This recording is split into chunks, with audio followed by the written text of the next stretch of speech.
Yo, yo, yo. Hey guys, welcome back to another awesome edition of the Best Practices Show podcast. It's the beginning of a week, another week called Monday. Yes, happy Monday, everybody. Hope you had a great weekend. And like every Monday, we do something called Metric Mondays. Something for you to think about that can move the needle in your practice. And today, we're going to be talking about an important one. It's called accounts receivable ratio. It shows us how effective you are at collecting money with your patients and its impact. Today, I have an amazing coach on. Her name is Ariel Juday, and she walks us through what it is and what you can do about it. So please listen up.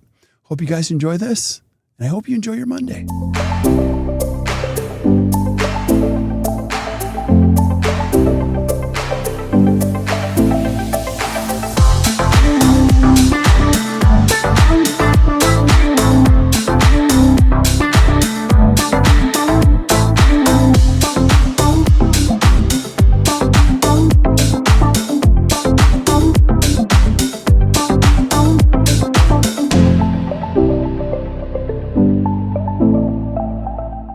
Hey guys, welcome back to the Best Practices Show podcast. You know what today is? Today is Monday, and every Monday we do something called Metric Monday. Just a little bite-sized piece of information, short little podcast to help you think better about your practice and your life. And I have an amazing coach on today. Her name is Ariel Juday, and we're going to be talking about some of the stuff that dentists don't like to talk about. It's called accounts receivable. And today, specifically, we're going to be talking about accounts receivable ratio. Ariel, thanks for being on Metric Monday. Really appreciate you.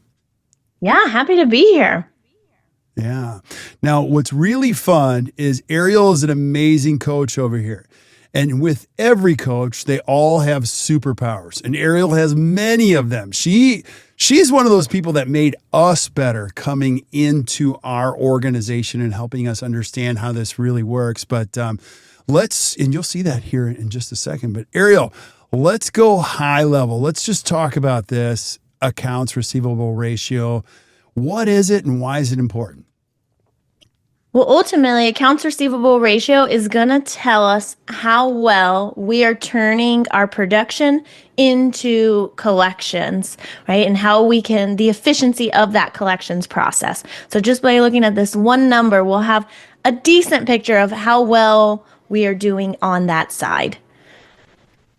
Yeah. And then let's talk about the basics. How is it calculated? So we'll talk about accounts receivable ratio. So if I'm a dentist listening to this, like what do I look at today and how do I calculate that today? Yeah. So it's going to be super easy. You're going to take the total accounts receivable, so everything that is owed to you over a period of time, and then you're going to divide that by your collectible production for that same period. So I wouldn't do it, if a week at a week, that's a little bit tough. You want to do it more on a monthly basis or a quarterly basis so that you can get a good high level view of it. Because we know week to week, right, our collections, or even day to day, our collections are going to change. But so you want to do, like I said, a month or a quarter. You're going to take that production and see how much of it is collected.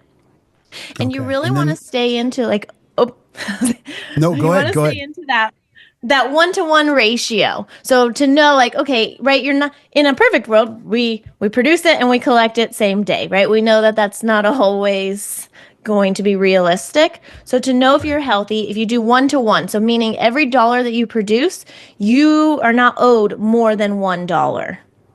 Right. Because what happens once it gets higher than that?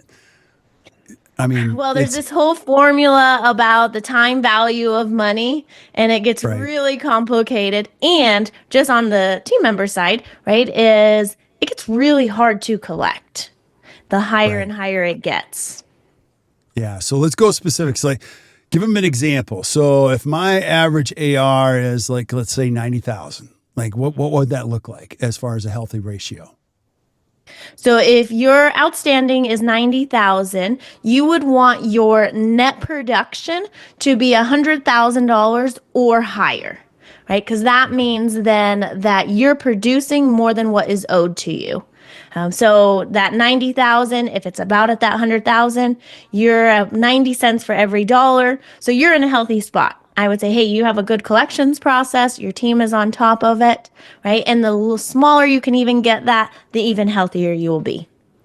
Yeah, now this has a lot of impact on your practice. You might think, well, AR, I got to have a good AR because it's predictable cash flow, it's coming in, all that kind of, but it does impact the practice in a lot of ways. Can you talk about that? Yeah, like you said, right? Of like it impacts that cash flow. If we're producing and we're working hard, but we're not collecting it, we're gonna feel like we just need to keep working harder. But then we're gonna be, upset, right, or hard on ourselves because it's like, well, the results aren't hitting the bank account. I'm working harder and harder. I'm seeing more patients. I'm doing more production, and my bank account's not moving. So part of that could be that we're just unfortunately not collecting it, right? Or it means that there's a delay in that collection. So you're working hard, which I believe most of us are, right? But we're unfortunately not being paid for it in a timely manner. Right. And if you have a low ratio, let's say it's close to 1.0 or less, what does that indicate for most practices as far as their overall health goes? I would say that means that your team is on board. They're doing a good job of collecting. There's alignment in what your financial policy is. Your patients are well educated on their potential investment for the day, right? They are paying for those services, typically at the time of service, right? Or very quickly after.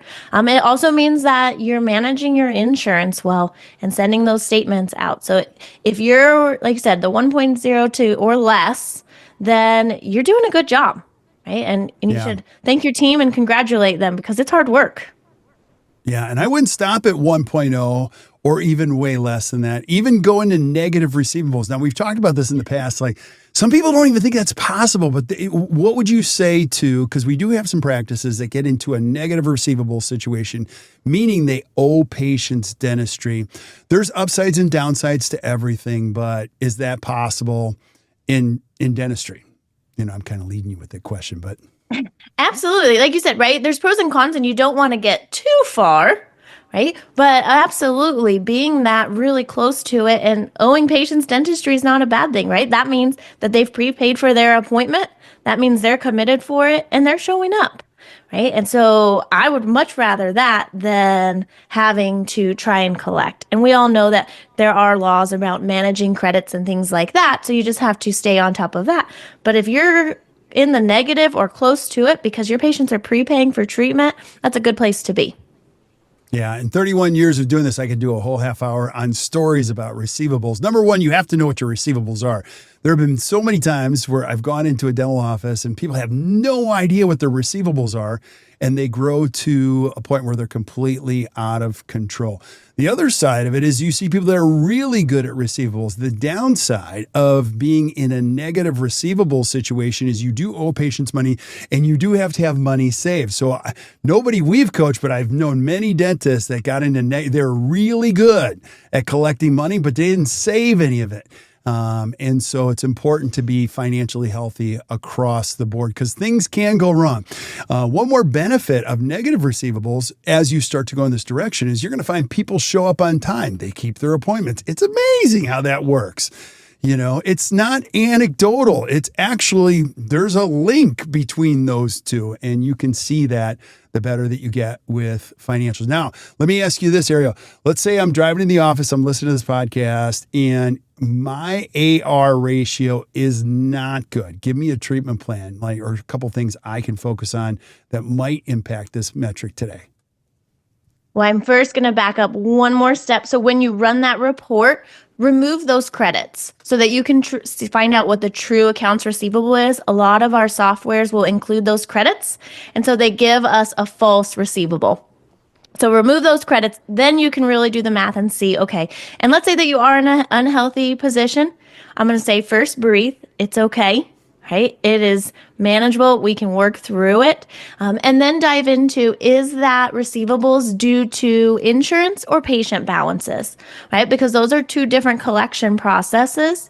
And then you can know, okay, if it's from insurance, or am I sending clean claims, right? Am I having a delay with one particular insurance? If it's patients, okay, what is my patient financial policy? Are we having signed treatment estimates? So that will kind of give you which path to go on. While you want to look at them both as a whole, when you're really diving in and diagnosing, you'll want to separate between patient and insurance receivables. Yeah, so well said. And the other thing, too, I would say is as you're looking at this, if it's not healthy, don't get mad at your team members. In all fairness, my heart goes out to administrative team members who, number one, have never received really good training on this.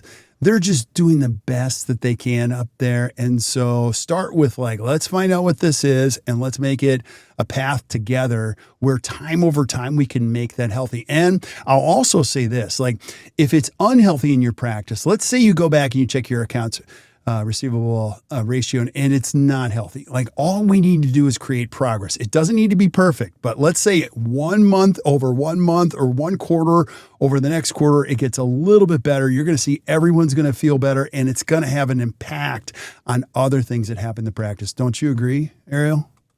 Absolutely. Like you said, it's one step. It's progress, not perfection. It didn't happen overnight, and you're not going to be able to clean it up overnight. So keep your expectations realistic, but you do want to make that forward progress so that you don't have to get into this situation again. Accounts receivable is one thing that once you get it cleaned up and good processes in place, you can maintain it. It is one thing that is very easy to maintain once it's clean. Yeah. And you mentioned this already, but AR ratio by itself is not the issue. It's the overall systems that you have in place around money in the dental office.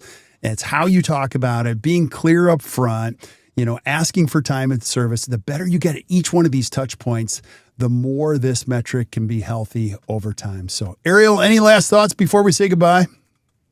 No, like I said, just figure it out, do the math, see where you're at, and then that way you can make a game plan or you can celebrate with your team that they're doing a great job.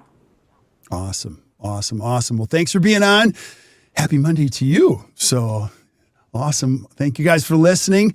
Thanks for tuning in to Metric Monday. We're going to keep bringing it over and over again. And again, the goal of this podcast is just a short little bite-sized piece of information to help you think better about your practice. These metrics matter. Each one of these, if you put a little time and intention behind them, you're going to see it's going to have a dramatic impact on your practice. And that's what we love doing. We're going to keep bringing it to you. If you struggle with some of this stuff, we have an entire association called the Best Practices Association back there, where you can check out some of these resources to help you better manage your AR process. We have communication systems back there, so make sure you check it out. And if you struggle with it all together and you're like, hey, I've tried everything and you just need a coach, just let us know. We're here to help you every step of the way. So hope you guys enjoy your Monday. And until we see you guys next time or you hear from us next time, keep watching, keep listening to the Best Practices Show. You guys enjoy your Monday.